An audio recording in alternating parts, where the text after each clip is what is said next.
Hey guys, welcome back to my channel. If you're brand new here, welcome. My name is Amy. Today I'm gonna do another Q&A video. The first question is by BBH2. And the question is, what are your thoughts on the Coco handle? So I don't have a Coco handle, but I did get a chance to try one out. My good friend Amy has a Coco handle. I believe hers is in the size small. So I think there's a mini size, there's a small size, and then there's a medium size. The mini size is pretty small. I think it's comparable to the rectangle mini. The small size is actually more comparable to a jumbo. So I do like the Coco handle a lot, especially on other people. I really like that it has a lot of classic qualities to it. The quilting, and I think it even comes in chevron sometimes. And just the shape itself is very classic and very structured. Looks really good when you do handheld or on the crook of your arm. And I like that the chain is detachable. The interior is a fabric lining if I'm not mistaken, so the bag is not that heavy. It is a single flap, so it's pretty easy to get in and out of, and as far as I remember there's a couple compartments inside, so that's really nice. Now a couple things I don't like about it personally that would be the reasons why I would not necessarily get it is the corners. I find that because it is a structured bag, and depending on the size that you go for, I think the mini size might be okay, but anything larger than that, so the small and the medium, might become a bit bulky and the corners might have more wear over time. Also, I think because the handle is stationary, it's pretty stiff. Every time you open the bag, it does kind of, you know, it does kind of hit you a little bit. It wouldn't hurt or anything, but it's just in the way a little bit. But aside from that, I think the bag is beautiful. I also love the fact that the chain is detachable. The shape itself is really beautiful. It really is a great bag. Walid Barash, I hope I got your name right. I am saving money to buy one Chanel bag. Which one would you recommend? Love your videos. Thank you so much. Okay. It's such a open-ended question, I feel, and there's a lot of variables, but I can give you some suggestions. Obviously, it depends on your budget and also your lifestyle and just what do you need the bag for the most, or that you want the bag for. All these factors are important.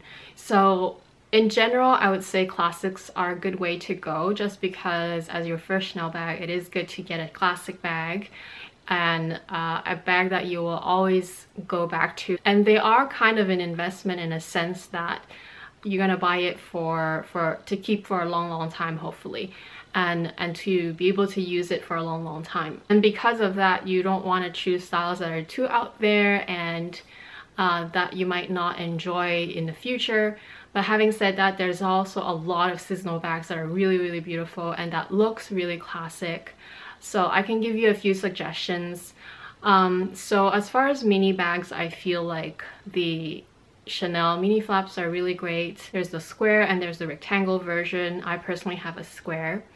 And there's also the walk. The walk is the wallet on chain. Obviously you have to really downsize, but it's one of those least expensive options. So I think that these are the most obvious choices in terms of a mini bag, but there are a few more that are not considered classics that are really great as well.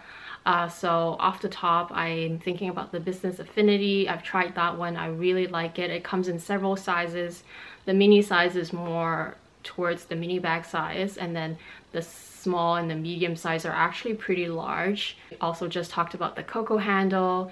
The Trendy CC is pretty expensive, but it is a really beautiful bag. I would probably look at those ones if you're looking for a small bag or for small bag options, because they do come in different sizes.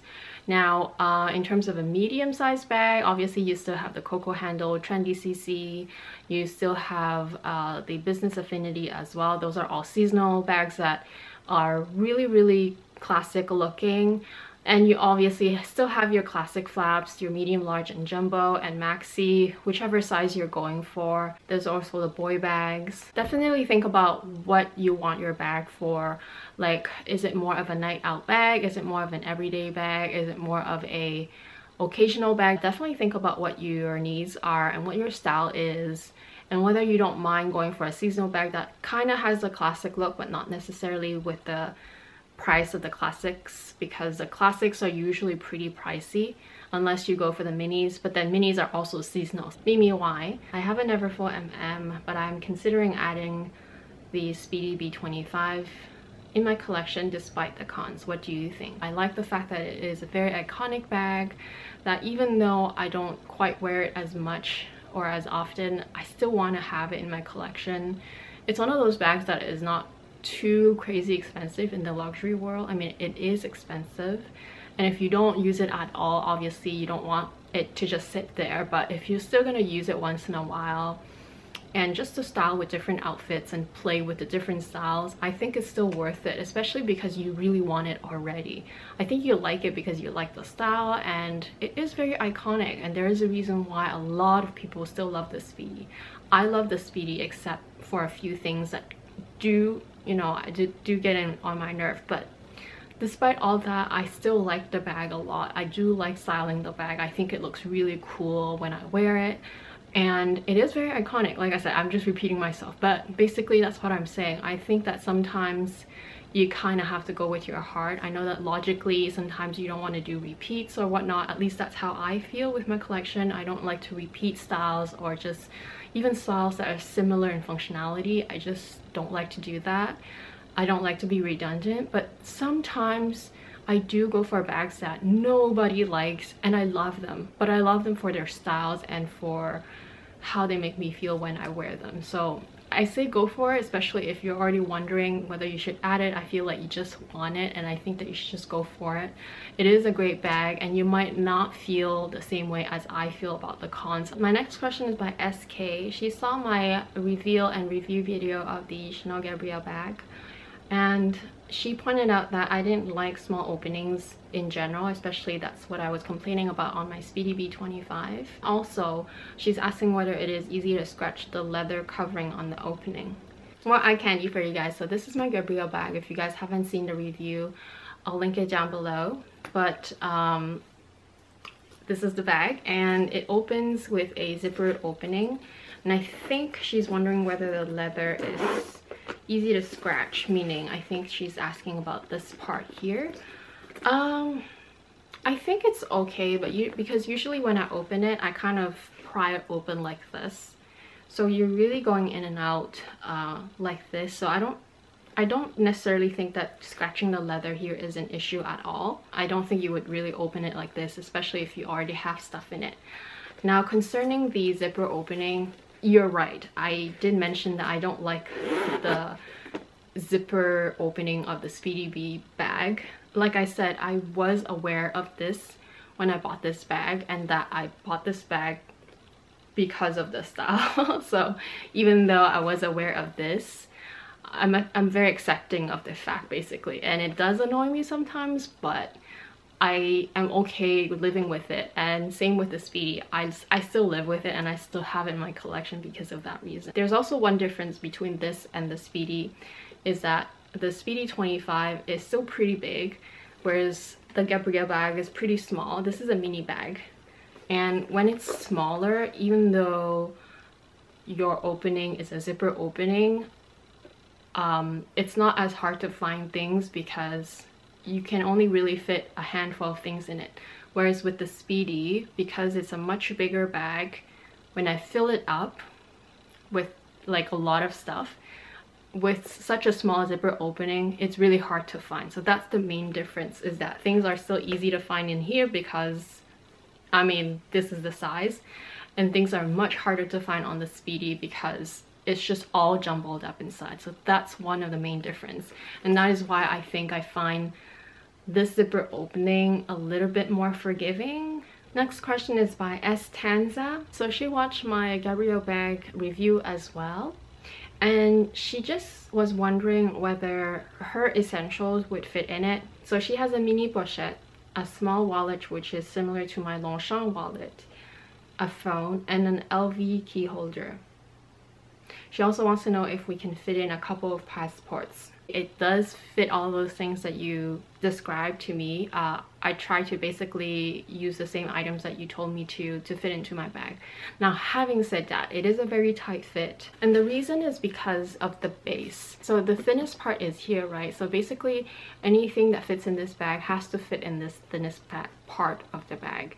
And if your mini pochette is already going to take up this much, and then your phone, and then you have to sort of figure out how to fit the keys and the passports. It just really is a tight fit. I'm not gonna lie, this bag really does not fit that much.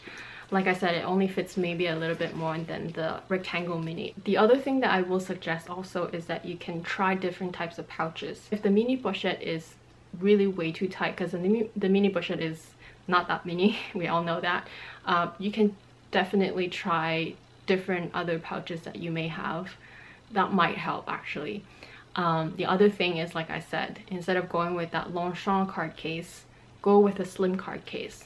I think that really helps. The next question is by Gina Love. So she asks, can you share with us a few bags that you are eyeing to buy next? I'm currently looking for a top handle bag. What are your thoughts on the Sac de Jour in the small size? I think I like it. I like the bag, and I like that it's not so in your face. Like there's not a lot of logos going on, and it still has a very iconic shape. I also like that they come in so many different colors and different types of textures of leathers.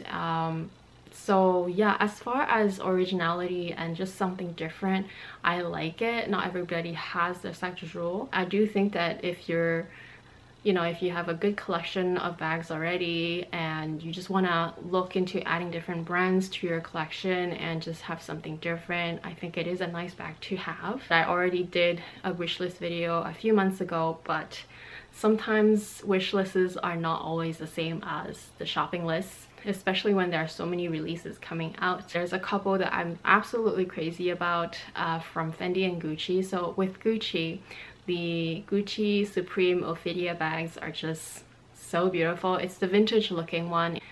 They came in a range of different sizes, crossbody and also as bum bags. I'm crazy about the mini size again. I always go back to my minis.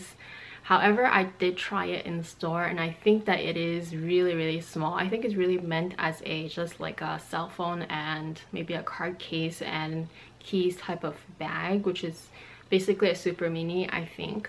But I really like the print, and I think that it's a good opportunity to get something that's vintage looking but that is still brand new. The ones that I'm looking at Fendi are the Mon Trésor bucket bag, and then obviously there's still the Can I bag that I'm still crazy about. Fendi is one of the brands that I just recently got into last year, and I definitely think that outside of LV and Chanel, which were the bulk of my collection, I think that Fendi is one that I am really loving more and more, and do think that it's very much my style in a sense. At least I think so. I don't know, because they're not too out there. There's a lot of whimsical designs, but they also have a lot of classic designs, and there's almost like a choice for everybody's like personality, I feel. And just the way they do their charms and their straps and everything, it's just, there's so many ways to customize your bag. I feel like they're such a great brand, and they make such beautiful things. So the Can I is still definitely on my list. Aside from that, I think realistically I'm looking to buy one more bag from the major brands. So I'm definitely eyeing my Lady Dior still, which is part of my original wish list. Katie Cruz, just wondering if the LV Empreinte pieces will the embossing flatten out over time. I've been eyeing the Pochette Felicie in the Empreinte Noir, but I'm worried that the embossing will flatten out. Your thoughts, and should I stick with canvas? Here is my Twice bag with the Empreinte leather and the embossing, and I'm just looking at mine. I've had mine for a while now. I can't say that it has flattened out, to be very honest. The one that I have looks absolutely beautiful, and it's not my everyday bag, but I did use it heavily at certain points. And also I do tend to stuff it when I use it. If anything, the only places that might flatten out more is around the edges. So you'll see that the so here, which I think is normal because that's where it's tucked in, where the seam is, but even then it's really not that bad. Basically mine hasn't flattened out. Now I did hear many people talk about Empreinte leather flattening out, where the embossing is flattening out, and I don't know why, because mine is completely fine, or at least I don't think that it has flattened out. If anything, I just think that it's stretched out, and maybe that gives the illusion that it flattens out. Or maybe it's just a different batch. If it's a different batch, then I can't really tell you whether all the batches will behave the same way. Mine is made in France. I don't know if that makes a difference. As I suggested before, the best way to go about it, I think, is to just examine the item that you're about to buy. I would look at the empreinte piece that you're looking at, the Felicie empreinte piece, and just see if those embossing are pretty deep. If they're pretty deep, chances are they won't really flatten out that easily. At least it didn't with mine. And I still love mine. It's so beautiful. It looks like the day I bought it, basically. So I would go with it like that. I feel like canvas is great, but empreinte is also really great. And I think if I had to choose between the two, I would go with empreinte. I just feel like it's classier. It will last you an eternity. It's leather. It's this leather is hard wearing, weatherproof, and it's the same with canvas as well, but I just feel like it's something different than, and the price difference is not that high. So I do recommend the empreinte one, and I wouldn't worry too much about flattening of the embossing. But like I said, I don't know if it's from batch to batch, if they differ for that reason. The last question is by Charling. What do you do for a living, and do you need to work every day? I have a bachelor's degree in computer science, and I also did some graduate courses in management leadership. So I guess that's my background, just to give you an idea. And I do work in the IT industry. I'm an IT professional. More precisely, I am a project manager. So basically, I manage the whole implementation of the software solution for my company. If you have any more questions for my next Q&A, don't hesitate to let me know down below. If you're new to my channel, I hope you'll consider subscribing. It's pretty easy. You just click on my face, which will appear at the end screen. And also, don't forget to click on that notification bell to make sure to get notified on all my videos. I do post every Monday, but sometimes there are extra videos throughout the week. I hope you guys are doing well, and I'll talk to you again very soon. Bye.